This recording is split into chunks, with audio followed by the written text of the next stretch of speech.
All right, well, thank you everybody for coming. Just remind me if I'm not holding this up here. So I'm Justin Brink, I'm the Forest Lake Historical Society.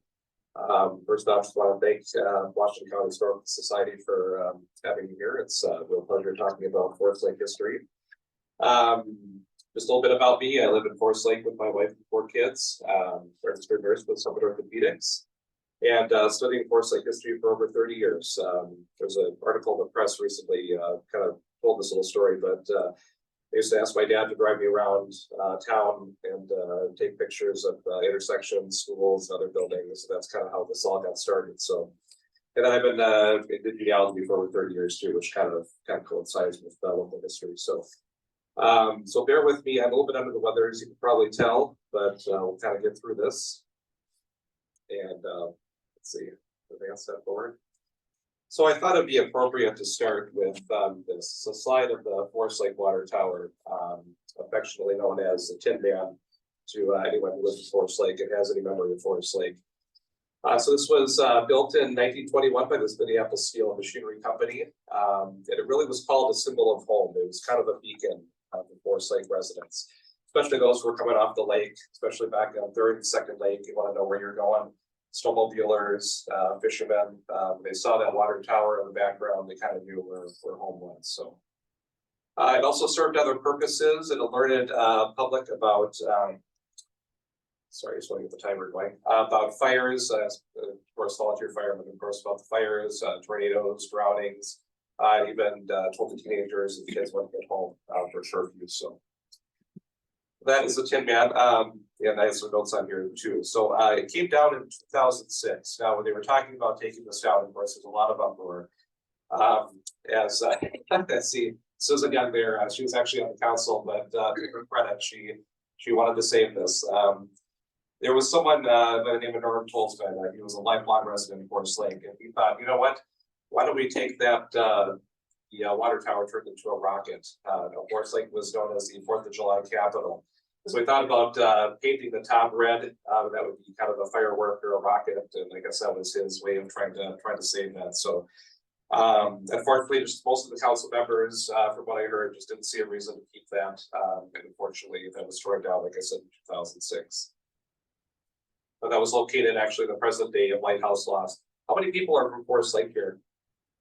Okay, sort of. Sorry. So if I say the water tower, a lot of memories of this on this side. Okay, all right. So that's the Tin Man. So going way back, kind of the start of European history anyway with Forest Lake. This is the Treaty of Prairie du Chien. Specifically in Article 5 back in 1825. Now this is where you're going to see Forest Lake first mentioned. So I don't expect you to read this, but here's my pointer right here. They're saying where the boundary line is between, in this particular area, between the Chippewa and the Sioux. And coming from the St. Croix River, you get between these 2 lakes of the Chippewas called Green Lakes, and by the Sioux, the lakes they bury the eagles in. So we're actually talking about 2 different lakes. And if I were to say Green Lake, I'm sure most of you, being anywhere near the Chisago area or through the Chisago area, would know what that means. And then, of course, we're thinking Forest Lake would be what where the lakes they heard the eagles in was called. So that was in 1825. Moving ahead, you'll get to see a little bit of what that is. So this is a map from 1849, territory of Minnesota. And the 2 lakes we're talking about is right here. So we have Buried Eagle Lake, and then we have Green Lake. And so you might be thinking to yourself, now wait a second, I think Forest Lake is actually south of Green Lake. My best guess is that it just got transposed there because if you go back to the treaty, it did say that this should be kind of where the Sioux called the Buried Eagle Lake should be down here. So as far as I can tell, that is the earliest that I've seen, not Forest Lake per se referenced, but any kind of reference to that lake would be from 1849. And then of course some other familiar up here, we got Mille Lacs up here, we've got Stillwater, of course, Moran, and then Bears Lake, being by Bear, Barber Cane. Of course, this is not going to really look like a modern map, but you have to kind of unpack a little bit. All right, so switching gears a little bit. So this is the Jeremiah Mary Poston home. And I have to ask you, Brent, do you ever hear the actual pronunciation of that last name? I've heard a few different. I've always thought Austin. Poston? Okay, we'll use Poston. So Jeremiah Merritt Poston home. So this was actually Forest Lake's first owned schoolhouse. So this belonged to both of them and their, I think, 11 children. She started teaching as early as 1859. And they called this a vocal or a blab school, primarily because of the resuscitation of the teacher's oral lessons. So the teacher had, a couple of books that had a slate and then write down, like dog, cat, and ask to, the kids to repeat that. When you've got a room full of kids saying the same thing, repetitive, it kind of sounds like blah, blah, blah, blah, blah. So that's what I understand why they would call that a lab school. So, and interestingly enough, the original flooring of the house is actually still preserved. There is a newer home that's on that same spot. And I know the address. I haven't actually been to it, but you need to kind of visit. So the home in a way is still actually there, which is kind of cool. Oh, there is actually a little note in here. So we're always learning about more history about Forest Lake every day. So we did discover here that Mary actually might not have been the first teacher of Forest Lake. There was Edward H. Boyd. I don't know, Brent, if you've heard of that name. But he came to Minnesota about 1856 and taught in Anoka, Columbus, and Forest Lake. He actually became, he was admitted to the bar in Taylor's Falls in 1857 and also listed in the Civil War in 1862. So that was kind of neat. We're always learning more and more about the history. So, there's hundreds and hundreds of settlers from Minnesota, and I thought, let's just pick one to kind of focus on. This isn't going to be your typical settler here with the story that he's got, but the family is kind of focused heavily on the book, the Rom and the Simmons family. Goddard Rom, born in Switzerland about 1875. And he came to Forest Lake, came to Forest Lake in 1875. He was born, I think, in 1832. And he served the town in a lot of capacities: election clerk, treasurer, supervisor. And then shortly after 1875, when he arrived, there was a lot of things that kind of started happening to him. This actually was all compiled by Brian Tolzman, a fellow historian here. So he comes up with a lot of neat anecdotes and a lot of interesting stories. So he nearly drowned, lost his team of horses in the lake in the winter of 1879, just outside of his place. He was on the northwest side of Forest Lake. He had about 150 acres. And then soon after, his children, Eugene and Ida, went through the ice and they nearly drowned. And then his son, Adolph, drowns in the Ohio River in the summer of 1896. He's got a brother who was shot not too far from the house. And also, I don't have this on here either, but he had a farmhand that worked for him for a while. And around July, they couldn't find him. He just kind of went missing.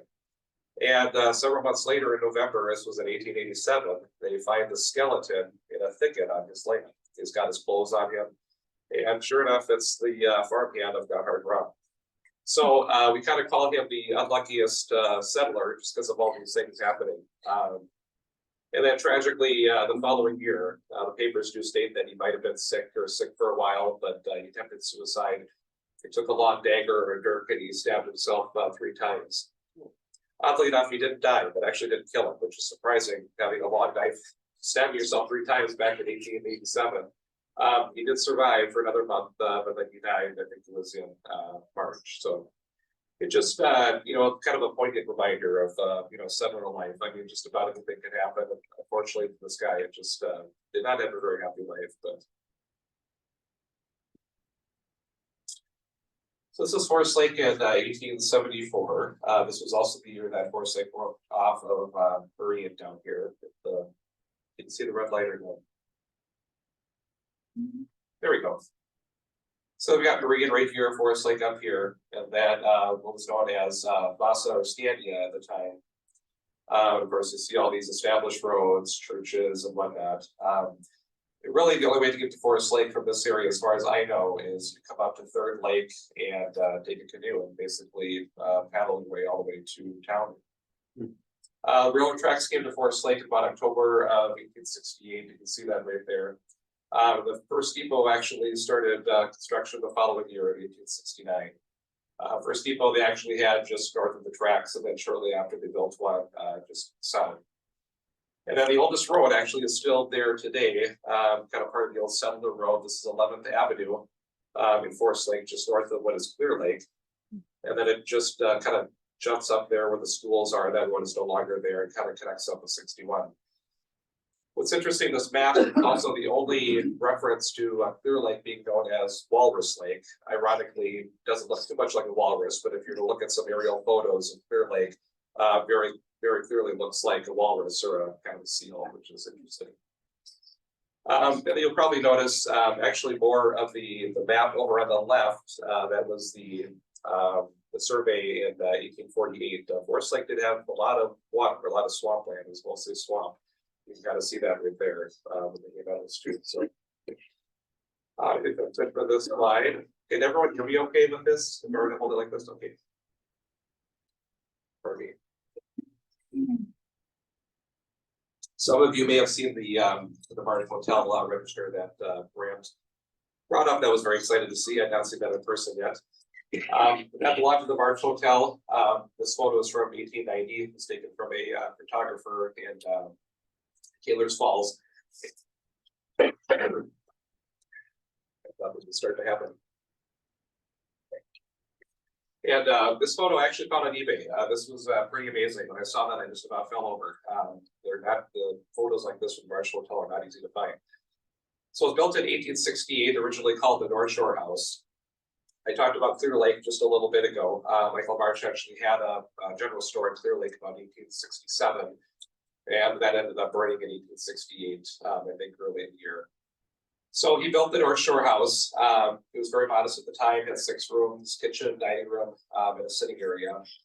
And so it expanded to multiple buildings, had a general store, a couple outbuildings I'm not exactly sure what he used for, but the newspapers have some very detailed accounts of it. And this was also the location of the first post office. Michael Marsh was the first postmaster. And of course, if you go to the warden's house, you'll see the, it's called a bird cage. Yeah. So I couldn't remember the actual term of it, but The original pigeon hole or whatever, the Forest Lake first post office. Yep. Yeah, just a humble little thing where you kind of, sort letters. So that's over at the warden's house. So that's always neat to see. And then Michael Marsh also had a boat built called Germania. It was built for guests in 1887 for pleasure cruises. It just floated on 18 inches of water, which is really interesting, which made it kind of easy to traverse all the lakes. And just actually several months ago, we found a picture of the Germania in the Taylor's Falls archives, which was amazing. Again, these photos just kind of come up out of nowhere. They're fun to see. Now, McNamara took over this hotel in 1891. Michael Marsh suddenly died. He took it over, and just a couple of years later, Marsh Hotel ended up burning to the ground. So, and I'm not sure, did you find Cleveland's name in there? Okay, it's buried in there. I didn't know the book was actually that big. I didn't see that before. So President Grover Cleveland and First Lady Frances Cleveland stayed there in October of 1887. And let's see, we talked about McNamara. And a lot of other, I can't remember any other famous people, but there were people from all over the world that stayed at the Marsh Hotel. You think of Forest Lake, just being a little small town, but there's actually a lot of famous people that stayed there. In this particular photo, this guy sitting on the wagon is taking flowers actually to the governor of Minnesota, William Moran at the time. So his name is Thurlow. I guess they identified him. All right, this is the first school that was in town here, built in 1874. Again, located on the current site of Lighthouse Lofts. For those people who know the Forest Lake area, also with the Tin Man Water Tower would have been just kind of right around that spot too. One teacher did teach all grades until about 1894 and 95 when addition was built. This was taken about 1904 approximately. So pretty much the school was really not much more in use for another several years. A lot of additions been added on since that time. At one time, there was as many as 60 pupils in one class. So, and in 1909, that's when the new school opened in Southwest Forest Lake, and this was turned into a town hall. But like so many buildings, this one succumbed to fire in 1913. And this was the 1909 school. I also have to ask, anyone remember the school from the, yep, okay. This was, it was condemned in 77, I can't remember the exact year it was torn down, if it was 79, 80, around that time period, but this basically was, sorry.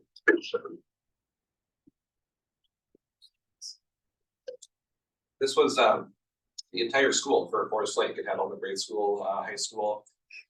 Completed at the cost of $20,000. They didn't have enough money in the first year, so just the first 2 floors were completed, and then it was finished the following year.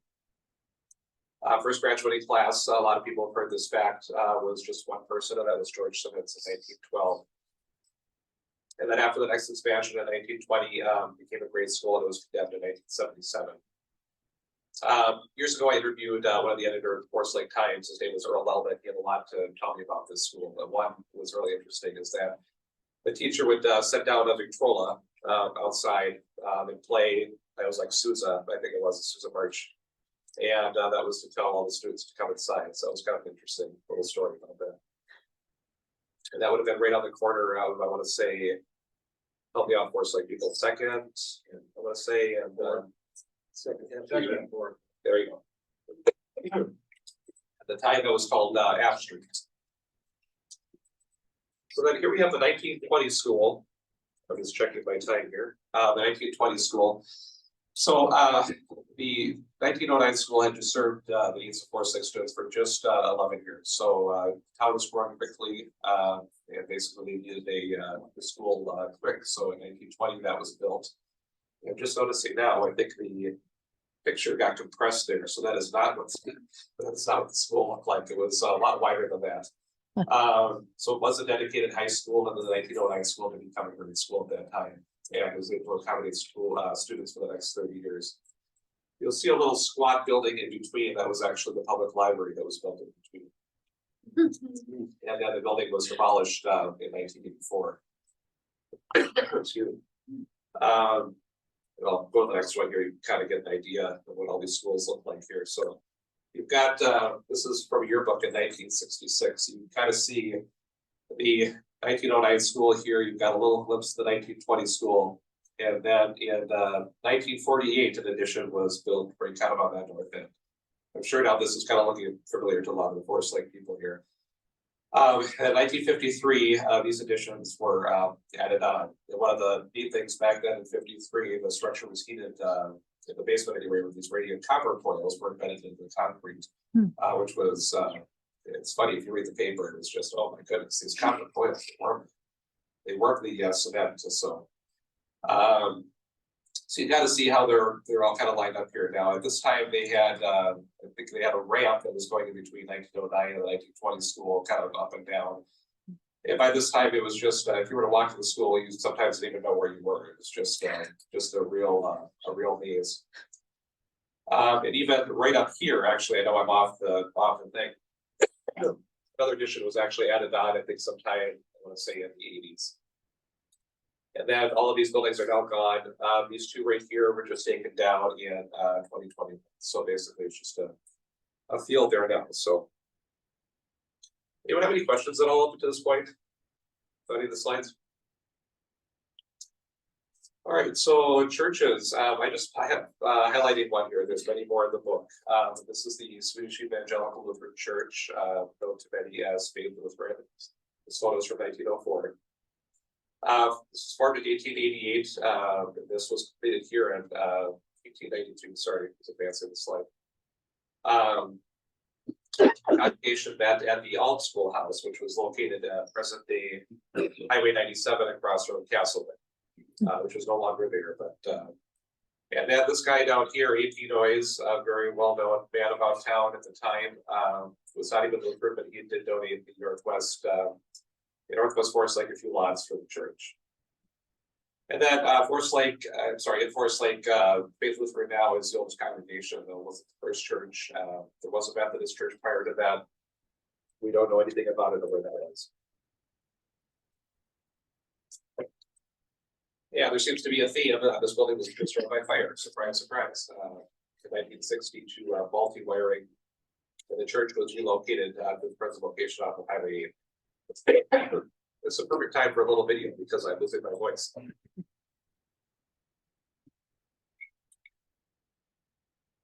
hopefully I'm way this over. I hope so. It's the cursor again. That's Oh, you can, yeah. This make you say, I hit the face part. this will make you say it. A lot of people at the time actually grabbed their cameras and video cameras. There are many that exist of the church fire. There was a boy that was riding his bike down the street, saw smoke coming up, and alerted the pastor was in the parish house just next door, called the fire department. Now these guys running in are actually not the fire department, they're people trying to save all the contents of the church. Which amazingly they did. There wasn't a lost book or anything. Even I think the church or the fire ropes were even saved at that time. What's the date of the fire? 1960. A year, a month though? It was, I think I had it up there October. Yeah, of 1960. So talking to a lot of people who were there that day, the one thing that they remember most of all was the sound of the bell, the thud hitting the floor. It was just that that kind of sound, which kind of happened right around here. And where was it located? It was located in Northwest Forest Lake.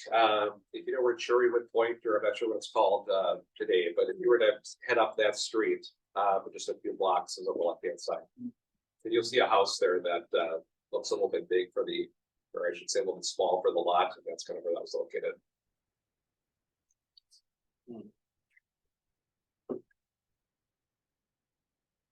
This was the next statement. Was the footage from someone's private collection? What's that? Was the footage from someone's private Yeah, so it's collection? actually from, I'll go back here. That's good. Go do this. Mhm. Bud Robinson. Oh. Yeah. There's a little girl that was walking along the street that was his daughter. So yeah, she allowed me to copy this footage. So okay. So this is the Forest Lake Creamery. This was kind of also located actually not too far from the church. So in 1896, citizens of Washington, Chisago, and other counties came together and borrowed $3,000 to build this cooperative creamery. The original document of the Historical Society was signed by all the members. Excuse me, and also the number of cows they had. I think I remember A.W. Johnson had, I think, 11, and the person with either no cows or one cow was actually J.L. Simmons. So it was a whole all these people had some cows, some did. Actually, speaking of which, this was just found last week. This was an original stock certificate for the original creamery. It's dated 1896, I'm sorry. So this was J.L. Simmons' personal stock certificate. So that's really neat to find. Cream buying days were usually about 3 days a week. And it was nice for the farmers just to take care of other things in town. Errands, they would maybe stop by Valenti's, or I was talking to here, for maybe some cigars or something to drink. So yeah, it was on Northwest Forest Lake, and that eventually was replaced by another creamery that was just east of the track. So a lot of credit goes to Diane Goodson. She found a lot of photos. Her father saved pretty much everything. And in the 1949 Jubilee newspaper, a lot of those photos are from her father. So big props to him. This is the post office, one of the many post offices in Forest Lake. So this was taken in 1916. This was the building actually is still there. It's empty right now. Let's see, it moved. What did I have there? In around 1911. And then it moved south next to the Forest Lake State Bank. Some people may have some memories of that. I think until about 1960, it moved to across the street. And then it was kind of an interesting little thing there. So what I liked about scanning these photos is that you can zoom in with the computer and really see a lot of things. And what I saw in the sign was it instructs people not to spit on the floor because it spreads disease. So just a little word to the lies there. Every one of this picture is actually posing. If you look in, they're kind of just about ready to either sign a check or talk to somebody. Today, as far as I can count, the post office, and it's about 8 locations. So one being the Marsh Hotel, and then depending on who the postmaster was, it's been in the depot and other places around town.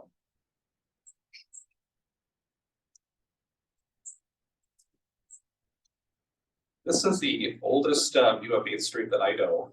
This is looking north from Broadway. I'll use my pointer here, so I gotta do two things at once here.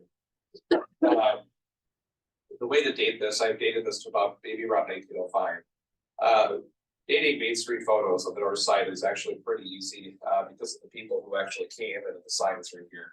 The number one thing I look for is that guy right there. That's FC Berg. He's the drunkest that came in 1904. And then some of these buildings at the back that don't exist, the theater is not there. So that kind of gives me another hint. But also this building here, which is very interesting. This one actually has the porch in front and not just the top part on it. So that I know that's pre-1906, 1907. Little fact about this house, it kind of looks, it's kind of out of character from the rest of the street. This was owned by Emma Ballinger, and she had a restaurant here, of course, restaurant. And this house, when it was moved, so another, actually, the Blunties. So when that kind of strip area went in, that house was moved to the back, and then in 1955, when the ice was over, they actually moved the whole house to Southeast Forest Lake. So this still exists, and it's, I want to say, 6th Street Southeast or 10th or something like that. But without this right here, it is exactly the same. The windows, everything looks exactly the same, which is kind of neat. Here we stop by and see that. On the left-hand side, there is not really much going on. It's very rare to see a left side view of Forest Lake like this because of all the nice brick buildings on the side. We've got the Walker and Goodnight lumber yard right there. It was built in 1894. And again, dating photos, some of these buildings would have been burned down by about 1906 and 7. It was thought to be arson. And then way in the back here, what I think is a little ice carrier wagon. So that's where they'd store all the ice right there and go up and down and drop ice out to customers. This is about 1905. Forest Lake State Bank, this we know is 1903 only because it was only in this particular area for 1 year. This is kind of a section of 3 different businesses. And this was started by Orlando and Wayne Struble. Wayne is actually standing right there off the front. And of course, you got the old kerosene lamps, which are neat to see, and those were lit nightly and extinguished according by the night marshal. Jumping way ahead, it's a newer picture, but a little bit of an older story. So this is Dr. George Ruggles. Anyone remember Doc Ruggles? Probably got some stories of your own. The earliest reference to a physician in Forest Lake actually is Dr. Frederick Fuller. In 1899, he attempted to revive a suicidal man and treated laudanum. The guy was in the Hotel de Abre by the railroad tracks, and he came out of the room and just had some laudanum in his hand and said, "I'm going to kill myself." And down it went. So they thought he was just kidding.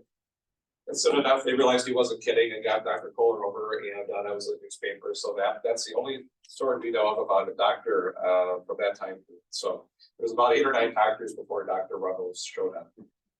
He was from Missouri. He came up in Forest Lake around the early 30s. About 1932, he started his practice for about 10 years, and then was drafted into the service of World War II. And when he came back, he saw a need for a hospital. Forest Lake at that time did not have a hospital. It was just a little clinic downtown, and that was about it. So he was thinking, okay, now where am I going to put this hospital? That was kind of the big question. So he saw this farmhouse that had a lot of land. It was on the south shore of Forest Lake, just kind of literally right off of 61, in about maybe just a couple of houses. He thought, hey, that looks like a good place to put it. So he buys that house in 1846, puts on this whole entire north end to it. It's got a OB area up on top, surgery on the main floor, X-ray room, and patient rooms overlooking the lake, kind of a neat little deal. And so that was the Forest Lake first hospital in 1948. And that served the community until about 1962 with the District Memorial Hospital, which most of you probably heard of, went in. So. And then in 2016, I ended up buying that house. So that's where I live now, in Forest Lake's first hospital. So where my kids sleep is where a lot of Forest Lake residents were born, probably somewhat toxic. This is a guy, Hugh Hader, and I brought up that, I'm sorry, that's actually incorrect. This Diane Knudsen, the one I talked about before, as the one who donated this, she was a hater. I had never heard of this guy when she dropped off this photograph. He's actually Forest Lake's first chiropractor. And at the time, the study of chiropractic, no one really heard much of it. It was seen as a quote unquote bastardized version of osteopathy.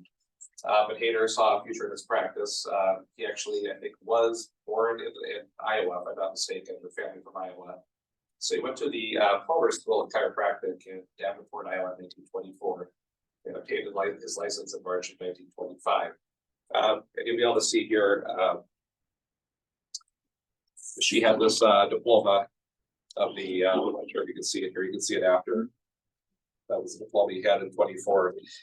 And then when I was doing arts in the park at Forest Lake, I had a little tent set up, showing pictures, and I would actually have his picture up. And one of the chiropractors at Forest Lake said, "Hey, guess what I've got?" So this is his license or to practice in Minnesota for 1925. So that was kind of neat to see. I'll show you some other things here too. It's kind of neat.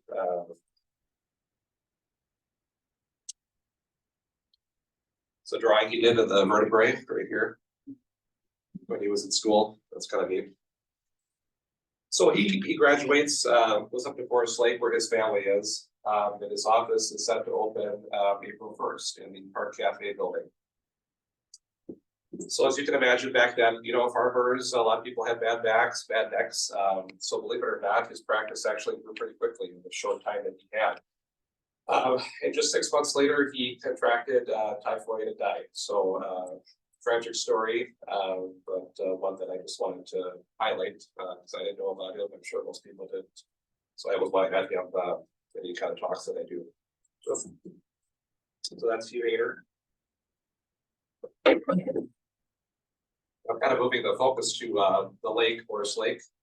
This is Brink's Landing in 1906. So this was taken just on First Lake, the south part of First Lake, just north of present Sunshine Court. So Sunshine Court also was named after the very famous Sunshine Lodge, which they have heard about. It's also the location of the Forest Home Hotel, which operated from 1879 to 1913 by Victor Berger. And surprisingly, this is one of the earliest postcards of Forest Lake, believe it or not. There really isn't anything to speak of prior to 1906 with the postcards, except for personal photos. It's kind of funny. This particular postcard was telling the person that it looks really dirty and dingy now. You got some trash right there, but she said at the time of the reading, at the time that they got that postcard was all cleaned up and it was a nice beach. So this is the bathing beach. I think everyone knows, who's familiar with Forest Lake, the present beach that's in right now in the park. This would have been the bathing beach in the same spot. The park would have been where the railroad depot was. So situated at the present day beach, operated from the early 20s to the late 30s. You can see the bathhouse here. It's kind of in a little T shape here. So you have wings on either side for men and women. And then I think you can put your clothes in a little rented tin box. It's about 4 cents. And then they sold candy, ice cream, drinks, and other things here at the counter. The main attraction, I wanted to include it in the book. I've got a very grainy photo of it, but it's so grainy I can hardly even include it on this. It was a large wooden toboggan slide. And I'm not kidding, it probably went, as high as almost that tree. It's probably about 3 times the size as the old metal ones that we remember from kids. So you take this toboggan up and then you would just go kind of right down in the water. So you can imagine what a fun time that would be now, but huge liability issue. So that is a bathing beach. Forest Lake, of course, was known as a resort town, really not until more of the 20s or 30s. There were resorts, of course, we talked about the Marsh Hotel, going back to the 1860s and 70s, but really around the 20s and 30s, that's kind of where you see these pop up all over. The Lakeside Cabins was just a block south of Broadway. It's about 16 cabins, about 100 feet of lakeshore. I did speak to someone in the family, told me little things about here, just about laundry. They said they took all day to do laundry and hang that up. But one thing in particular was the famous guest, the flamboyant wrestler Gorgeous George. He came up here a few times to Forest Lake, and he arrived in this purple Cadillac, and he was just bathed in this perfume. You get out of the car, looking like $1 million. It just smelled like it was perfume. I don't know what it smelled like. But he also wore these gold-plated bobby pins, and he just passed about to people, and he called them Georgie pins. So that was Gorgeous George. I think he had his hair done on Main Street. I have Forest Lake resident too. And then when the land was developed, these cabins were sold off one by one. There is one that still exists as the Warming House in Belts Park. And now Belts Park is going to be redone here soon, so I'm sure that's not going to be there much longer. Wagner's, I'm sure some people are familiar with Wagner's who've been through Forest Lake. Wagner's is kind of like the Tin Man. It's just when you ask, what did you do at Forest Lake when you were a kid, or where did you hang out? The Wagner's is the place to go. So everyone knew what that was. Open 24 hours a day, 7 days a week. They even had, I think I heard, slot machines in there, pinball. And then frequent customers would be the fishermen and hunters who needed an early breakfast before going out. Then of course, when they come back, they'd stop there and have some dinner and go home. Very big teenage hangout, after dances, other school functions. And then kind of neat, during World War II, the owner, the wife had taken photographs or asked for photographs of all the local servicemen. And they were all hung all along the walls of the restaurant. So a lot of those photos today, I think, are at the American Legion. I talked about Diane Knudsen right down there. That's actually her father, John here. 4th of July parades. So Forest Lake was known as the 4th of July capital, which I'm sure there's other towns in Minnesota that could call it that, or call themselves that too. There's a program from 1927. I'll leave that out. I think it's celebrating its 100th parade next year. The Legion will celebrate 100 years. So parade floats were once a real point of pride for business owners. Really not seeing them a lot today. You see a lot of, fire trucks go by and stuff, but if you look at this, you're really not seeing that kind of caliber today. So the Forest Lake Oil Company waiting their turn before the parade starts, and that's owner Rand Lake on the right. And then Rand Lake and his wife also had Brand's Cabins, which would have been across the street from where they're sitting right now. Right here's actually the first jail. Right here. There's also Older Town Hall right here too. And then South Lake Street. It's about maybe 1904, 1905. You kind of see the mirror signs everywhere. You see Brink vaults. Up here you've got Ham's way up here. This was P.T. Sullivan's sample room in the foreground, and this was Phil's place in the background. Saloons at the time were required by law to be closed on Sundays. And then when Prohibition began, bar owners either changed their business or sold out.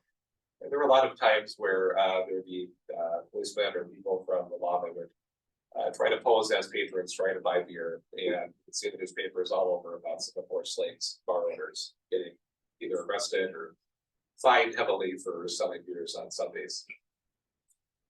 And then kind of going back to dating, just because with the scanner that I use for all these postcards and stuff, I'm able to zoom in. You can see a sign for Dr. Poyer, who's one of the early physicians in 1904. I'm not sure what the sign is. I think it's right back here, so that can be seen there.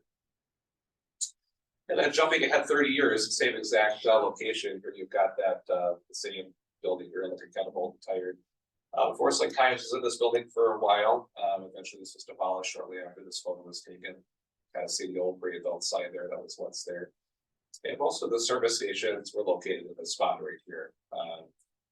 In the Brink building, as you'll see right here, and kind of the quarters. That's very classic brickwork by Carl Levine, who's the local bricklayer. So he designed and built these buildings. And unfortunately, there's not one business today that is actually still standing that he built. And there were quite a few. There is a residential building that's actually is still standing that Carl Levine built or did build. And then everything is kind of interesting. Everything in this photo, including the trees, is no longer there today. So unfortunately, South Lake Street got missed pretty early. And I'm not sure how I'm doing on time there, but that's about it. Any questions at all? All right. Well, I have contact information up there, but thanks very much for coming out. Yes, sir. I read, and maybe it was Elsie that the Forest Lake Creamery was the one that developed wrapping quarters. Oh, I didn't hear that. Really? Quarter pound. Oh, I'll have to look at First that. one in the country. Invented right in Forest Lake. Okay. Could you repeat that for the people on Zoom? What's that? Could you repeat that in the microphone for the people on yes, Zoom? okay, so Thank you. after I get a drink of water. Okay, so you're saying in Elsie's book, I won't look at it right now, but so this one was so the first creamery invented the quarter, How they wrap, how they wrap the butter and then they put it in a 1 pound box. all in 1 pound box. Okay, so Forest Lake Creamery was the first to do that. Yes. Interesting. Okay, I'll have to look that up. This this was the book that Elsie Vogel created 30 years ago, and this was for the centennial of Forest Lake. So the whole kind of the reason why I decided to make this book at this point in time, just because it's been too long, about 30 years. And so, yes, sir. I'm just gonna ask you about the movie theater and if it was a vaudevillian thing before it was built or anything like that. The theater was built, I want to say, in about 1913, and it was they did. There was a lot of advertisements for that time. They did picture shows, but there was an opera house. Yeah, just Yeah, it was an opera house. I'll think about it. I have to think now. So, yep, you're right. Yes, ma'am. It's really interesting to see the pictorial of the buildings and everything. So many are familiar to me. But is there something been written about the people that started the Forest Lake, the pioneers and their families and stuff like that? Is there? Yeah, well, that's where. where, yeah, Elsie, again, what she had to work with at the time, but there's several families, of course, the Simmons families, going back, I think, to about the 1850s. Homer, I think, was another one. Other names that are coming to mind right now, but so much could be written about all the families back then. I think in the 1875 census, I'm not sure how many were President Forest Lake at the time, but yeah, it's a lot could be written about that. Or it could be written, of course, about the Native Americans that came before the settlers. And unfortunately, there's not a lot of documentation that I can't find in the newspapers. Of course, very derogatory, but does paint a kind of a picture of what had happened many years before. Anyone else? Yes. Would you mind maybe mentioning a little bit about Hopkins Schoolhouse project? Oh, yeah, certainly can. So the Hopkins Schoolhouse project on 170th, they're right between right in Hugo, not far from the Forest Lake border. So that served as Forest Lake's. It was a part of the school district, built in 1928, and then trying to remember the history. At the time, it was no longer a school. I think in the early 60s, it was given to Oneka, called Oneka, and then it became the town hall. And then I think the Boy Scouts used it in the early 80s. So long story short, it's kind of sitting there, very dilapidated. And it was a group of Hugo. The city of Hugo actually started a group of citizens wanted to try to save that school. And several years later, one of the members, Craig Moran, called me about that. I went to the meeting, tried to get some interest going, and then another group spawned off of that group, and that's kind of where we're at now. So we're hoping that the school will kind of turn into various uses, but meeting space, but also used for the Forest Lake Historical Society and the Hopkins Heritage Center as well. And then also just a general meeting place for community members, just to kind of learn about those people who came before us. So in a nutshell, hoping to maybe finish the project by the centennial 2028. Right now, we just got the roof redone. The chimney was fixed. Soffit was fixed, and that was phase 1. And then now phase 2 will be next year. Hopefully that'll be decided. So, yep. And is Thank it you still for an active mentioning that. fundraising effort? What's that? Is there still an active fundraising effort? Oh, yes, there Are you certainly is. working on that? Yes, there certainly is. So yeah, this winter we're gonna kind of turn our attention here to fundraising here for us. So just because of all the structural things we've done. I can't think of the exact web address, but it's Hopkins Schoolhouse and Heritage Center is what we officially called it. So, but yeah, if you were to Google any of that or go into the Facebook, there is a Facebook group that gets updates on it too. So, Is that on County 4, west of the I 61? don't know what county that is. It is Yeah. County Road 4, That I was. Yeah, west okay. of the Well, 61. 170 by the blacksmith. Yeah. Blacksmith Yeah, Lounge I right just there on the noticed that a couple days ago. on the west side of 61. It actually has a big 61 banner. is It'll say Hopkins Schoolhouse Heritage Center. Oh, Yeah, so. I don't tend to read signs and then drive it, but I'll look next time. Yes, sir. Thing that kind of caught my eye in the little article that was in the paper and things was the 150 acres purchased on the northwest Yes. corner of the lake in 56. My parents bought a little 1-bedroom, no bath outhouse lot that the Sunrise River touched, so we're right at the outlet from the lake. Yep. And then we're over into Bowman's 7-cabin family-owned resort. And so they had it from 56 till 98. Oh, wow, I'm tired. And we were just summer kids, but mom and boys moved up this summer, to the lake for the summer. So we were there all the time. So I remember 4th of July was a huge deal. The parade, Yes. they had a carnival in town. It was between the public beach and the buildings. Yeah.